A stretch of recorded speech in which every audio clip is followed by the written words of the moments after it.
Hey guys, welcome back to another episode here on This Is Just the Beginning. I'm back after a week of posting last week's episode, and I'm guessing, I don't know, a lot has happened this week, and just little mini wins for me, I guess. I'm recording this now at, what time is it? 11:30 in the morning, and in 3 hours, I am going to the airport to go to Barcelona for the weekend, which I'm so excited. It's just been a week since I've got back from my girls' holiday in Portugal, and that was, as I said in my last episode, that was one kind of trip, one vacation. This is going to be completely different. We're spending a day in Barcelona, the weekend in Madrid, then coming back to Barcelona for a day, then coming home. So it's going to be a really full-on sightseeing, seeing friends, seeing family kind of trip. And I'm so excited because I've never been to Barcelona, even though, I study Spanish and I have been for the last 8 years now, which is crazy to think. But I am so bloody excited to go. And I don't know, at the moment, everyone seems to be going to Barcelona. So I do apologize if I'm speaking really fast right now, just because I'm so excited. And I don't know, I think you can tell right now how excited I am to go. But it's just me and my dad. And it was supposed to be a really easy trip, just to go see some friends in Madrid. But then one thing led to another. It's turned into a very costly trip, is what I'm going to say, because the flights were cheaper one way. That's why we weren't even going to go to Barca, but we're going, and I'm very, very excited to go. Then it's my birthday. We come back late Monday night. We'll probably be delayed, so we'll probably end up coming back on my birthday, which is on Tuesday. And we're spending the whole day, obviously, me and my sister, twin sister, turning 19. We are going out for drinks, dinner with the family, then with friends, and it's going to be a really chill day. Then it's my brother's graduation. That is weird to think. Next week, like, he's 21, and I don't know, the age doesn't seem to faze me. He's got a girlfriend and they're really like stable. And I don't know, I think they're going to get a house together, etc., because they're both graduated now. And it's just really weird to think that he's graduating. Because as I said, the age doesn't really seem a big deal to me because I'm turning 19, we're all getting older. But I've just started uni and he's finished. That is crazy. And now he's got, a whole life of uncertainty ahead of him. So I don't know, I'd rather be at uni right now, I think. But anyway, today, as I'm jetting off later this afternoon, I wanted to record an episode about food freedom again. I know I talk about this a lot, but each time I come to talk about it and come to think about it, more ideas, more thoughts come into my mind about it. I mentioned a bit of this last episode, and I mentioned that I was meant to have recorded an episode before my last one about the control and the restriction when on holiday. Now I'm at the same kind of place where I'm thinking, okay, I'm going on holiday. What can I do and what can I not do to restrict or not restrict? All of those thoughts. And to my surprise, and thankfully, these thoughts have not come into my mind recently for this trip in particular, because I'm more excited to enjoy the culture, enjoy the trip as a whole, and experiencing Barcelona and just all these new things that I'm so excited to do, because I haven't been to a new place or a new country or a new city in so long. Because I've been to Portugal loads of times and I haven't really been, I've never been to Barcelona. I've been to Madrid, but I have never been to Barcelona. And the fact that it's just me and my dad as well, it makes it even better, makes it special. Yeah, I wish my sister was coming with me, because then we might have stayed until her birthday. And that would have been so fun. But it's just me and him, and that's going to be really fun. And I'm really looking forward to it. But we fly really late tonight, so tomorrow's going to be a long day because we'll be very tired and it's very warm. But getting back to kind of the topic of today's episode, I posted a blog post about the idea of the no routine and the lack of control on holiday, and I guess a lot of people like that post. It's got quite a lot of views, quite a lot of likes, and I think it is a topic that no one really talks about. Although I say that about everything I talk about on the pod, but I'm saying that again. I have enjoyed going out recently, and that just shows so much growth. I've enjoyed going out for dinner, for breakfast, for lunch, even if, for example, on one day I go out for lunch with a friend and then go out for dinner with my family. That happened a couple of weeks ago, and that was a very big deal, a really big deal for me. Not really at the time. I just remember I was then eating dinner and thinking, whoa, I've gone out twice today. None of it was good for me. It was, like not good food. It wasn't a salad or anything. It was just pub food, you know what I mean? And I remember thinking, wow, there was it wasn't a small hint. There was a big hint of like, oh my god, no, panic, stop eating, stop. No. But I don't do that anymore. I say that, I do that sometimes, but that's okay. That's totally fine. This weekend though is when I'm challenging it. I won't be working out. I won't have time to. I won't have the facilities to. We're sightseeing, so we'll be walking around a lot. And even if we're not, who cares?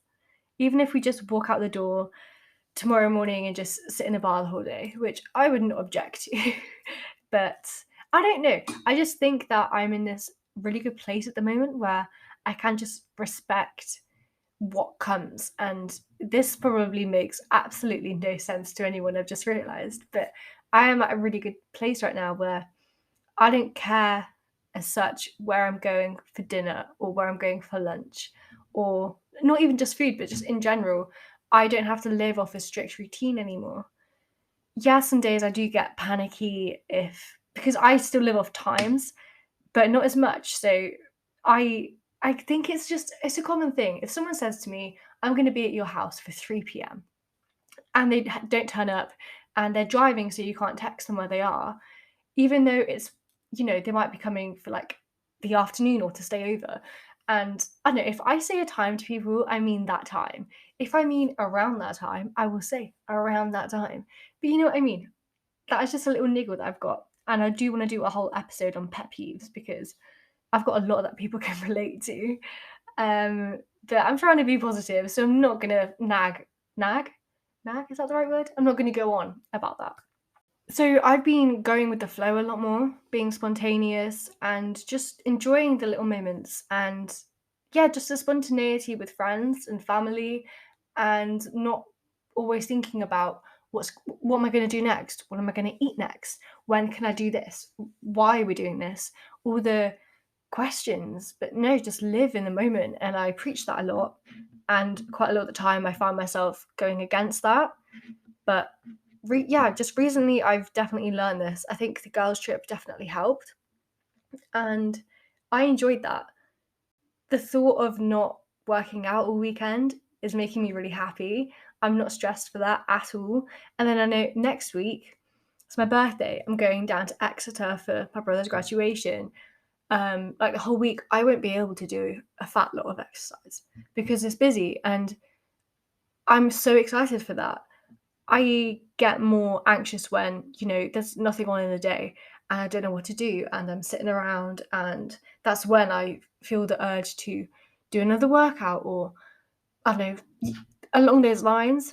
But when I'm busy, I just absolutely love, yeah, I just love being busy because you don't have to think about what to do next. So I don't mind that next week I'm not working out because I'll be making memories, and that is just so exciting for me. Today, me and my sister went to the gym and we were like, oh, should we get breakfast after? So we got breakfast, and yeah, this was a big deal for me. For so long, this is going to be another tangent about a food item, and I hate talking about food, to be honest. I hate it when the whole conversation is around food at the dinner table or whatever.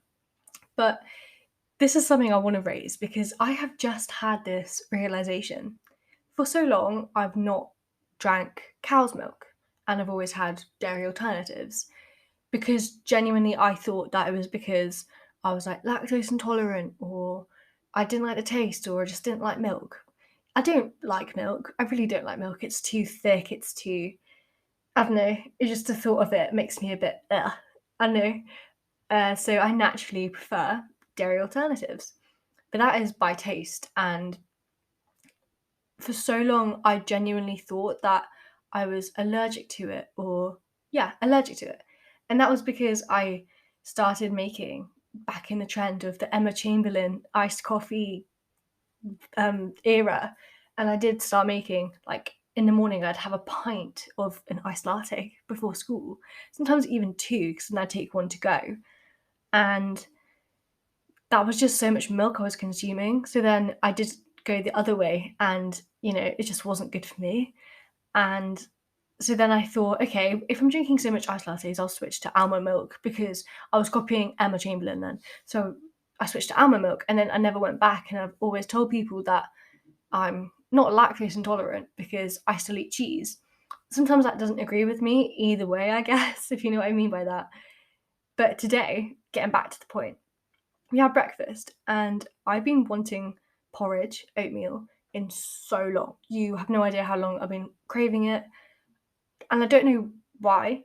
I do know why. It's because I haven't had it in 2 or 3 years, because that was a fear food for me. Because it's oats, it's stodge, I guess is the best way to put it. And when I used to eat it, I remember that it just used to make me feel so yucky after. And I don't know, that's just how I cooked it or whatever. But today I was like, I really want porridge at the gym. I just really want it. So I ordered it, and it came. Me and my sister both had one. And my sister ordered it for me. And I was like, shit, this has got milk in it. She was like, yeah, it's skim milk though, because she could order it. So I don't know whether she did that on purpose, because there was other options of all the other milks, because we were in the gym, so they had all the milks, etc. But I just sat there, and there was the tiniest hint for like a split second of, you can't eat this. To then I'm like, you know what? Who cares? It was like 9:40. I was hungry. I just did a gym session, and I thought, no, you're gonna eat this. And it was so good. Yeah, I would have enjoyed it a little bit more if it was a different milk, just for the taste. But I challenged two things in one, and that was just crazy for me. But then maybe I am. I'm not lactose intolerant, but it didn't agree with me, the milk, or maybe the oats, or a combination. And I had a strong coffee, but I don't know. Something just did not agree with me since I've come home. So that is a bit TMI, but but I'm so happy that I challenged that food. And that is something that I'm trying to do every single day. The other day, I had a chocolate bar, and I haven't had a chocolate bar in so long. Yeah, I've had like chocolate if someone's offering it, but I haven't had like a full bar. And I guess to a lot of people, these little things that I'm talking about are nothing. Like, some people might have porridge every day and drink cow's milk and have chocolate every day, or have 2 chocolate bars a day. And to me, those things are just little wins if I do them.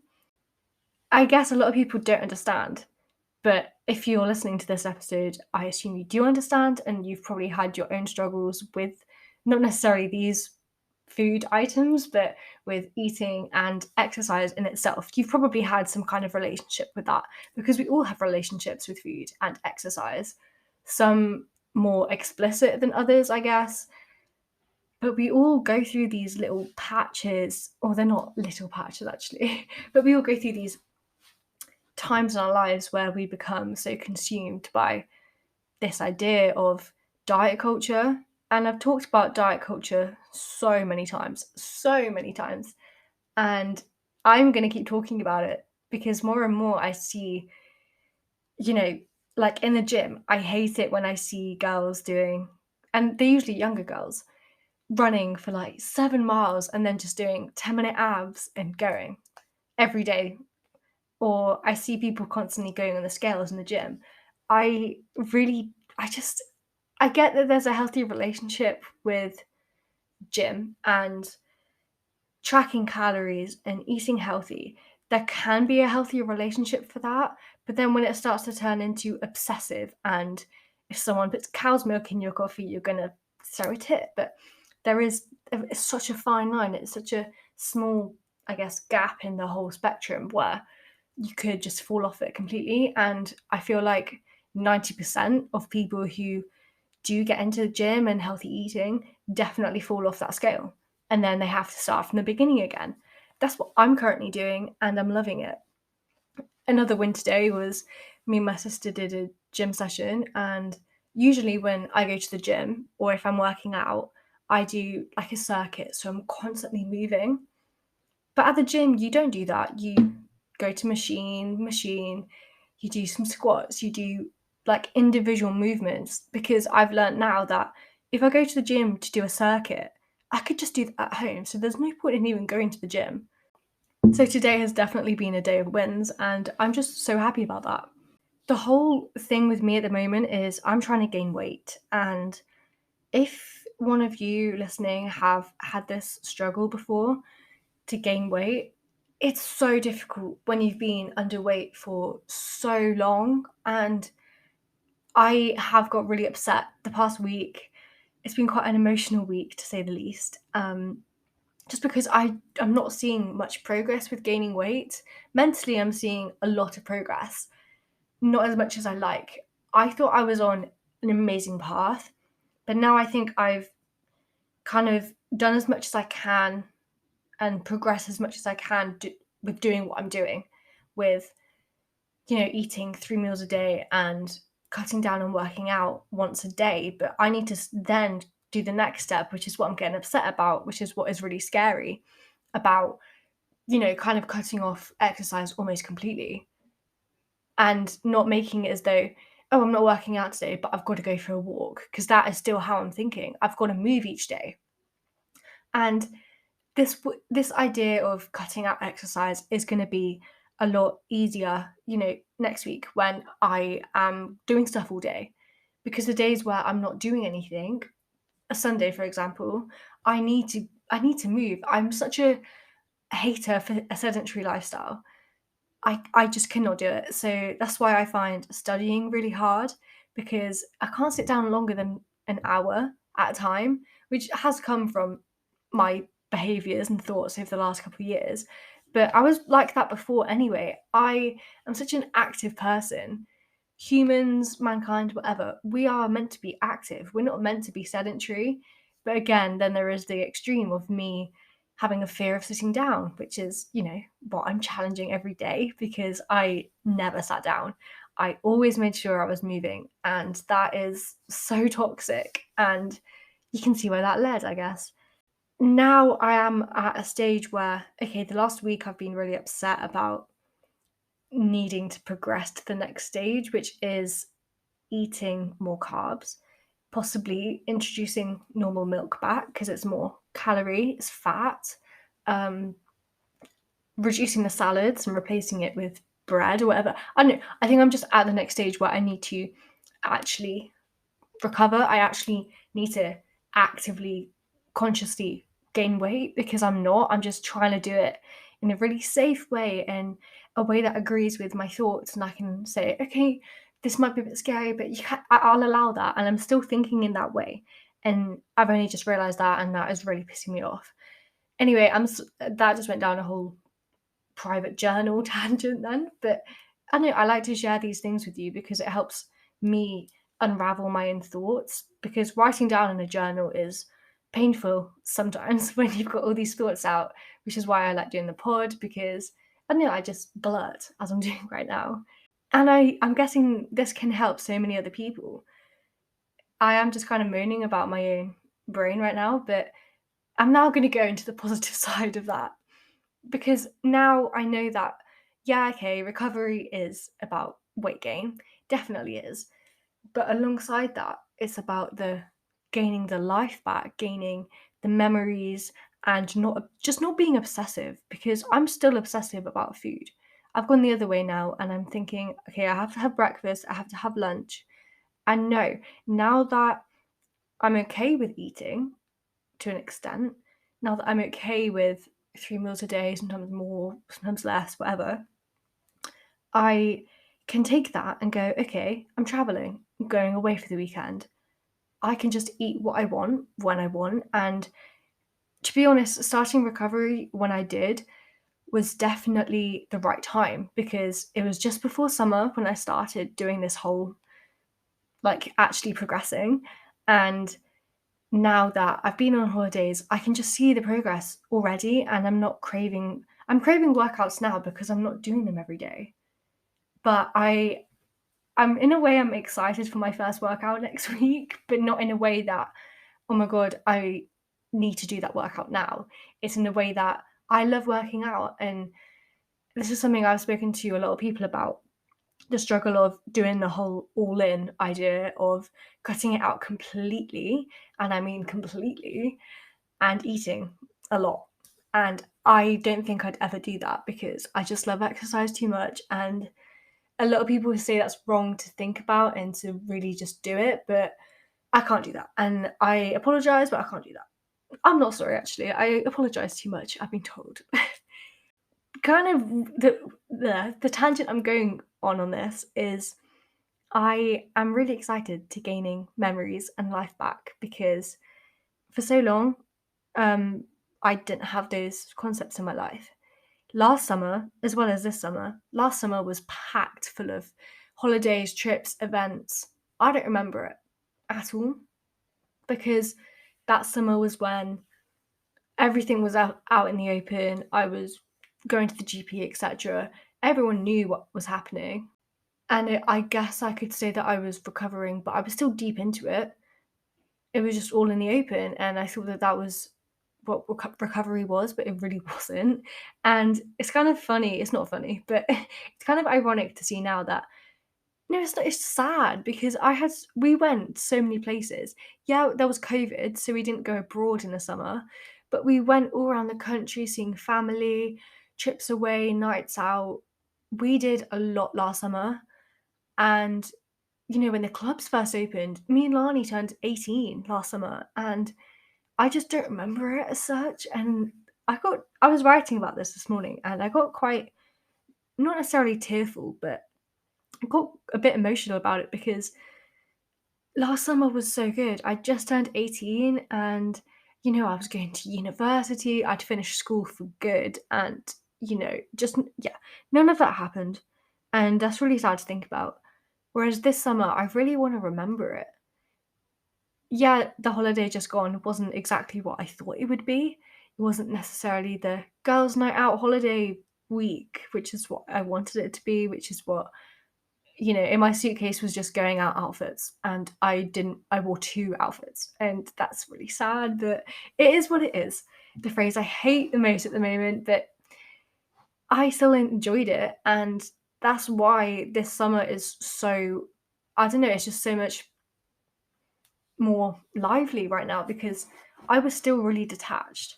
Detachment is something that a lot of us with eating disorders face, I think, because you're just so consumed by food, exercise, or other people's eating habits, which is, oh my god, that is something I'm definitely picking up on. And I've always had that the last 2 years. That has been the main thing. I think, oh, I can't have this until so and so is eaten.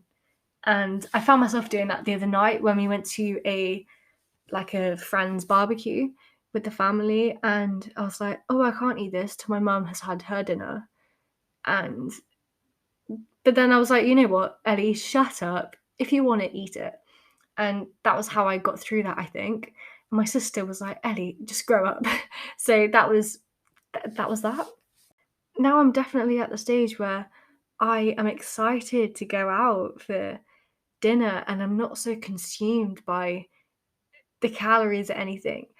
Another thing for me is that I don't look at the menu before I go anywhere anymore, unless someone has said to me, oh my god, you need to see this. And I'm trying not to do that because, especially with calories on the menu, oh my god, especially with that, I'm definitely not looking at the menu before I go anywhere because I want a nice surprise.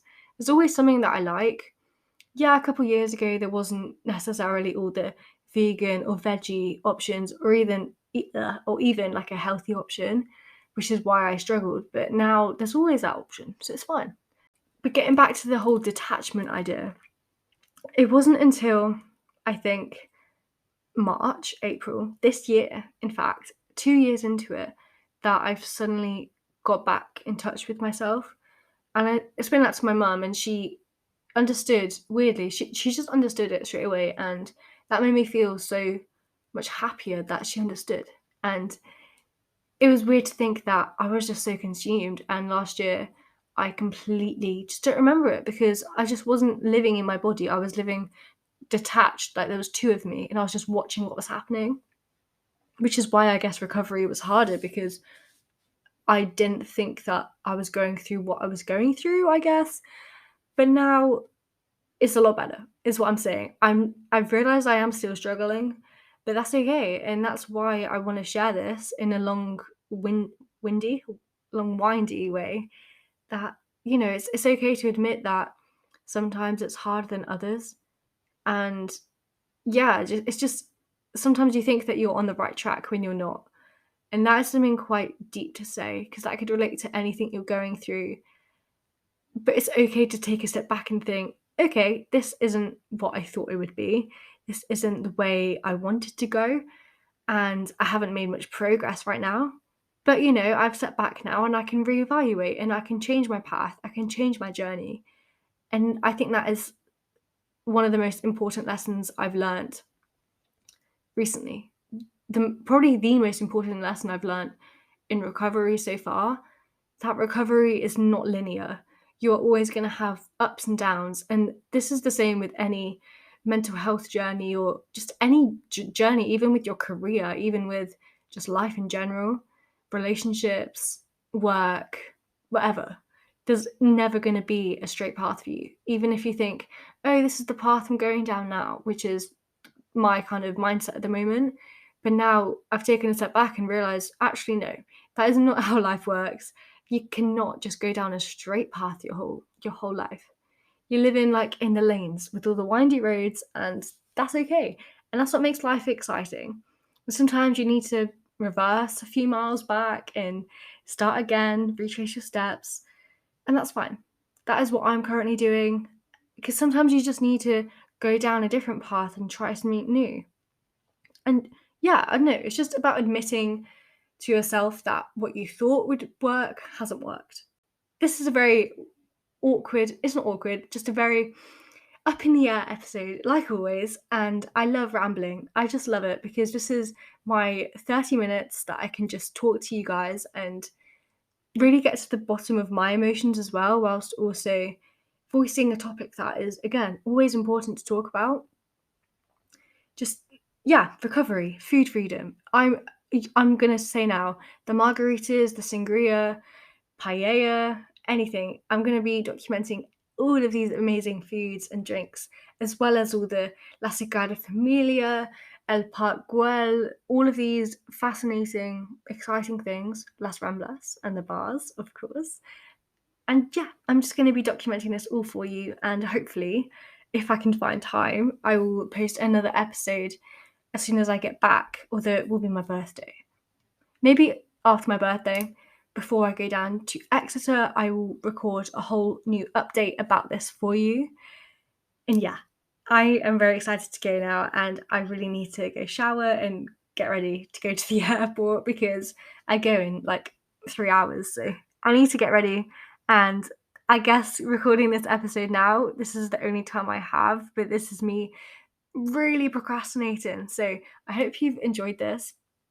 I hope you can take something from it. And I hope you have a good week. And you, fingers crossed, hear from me next week, where I want to talk about this trip and I want to talk about a big topic, which is friendships, which I've touched on a bit, but there's going to be a whole episode relating to that. So I hope you've enjoyed this episode of me rambling once again, but you will hear from me soon. Goodbye.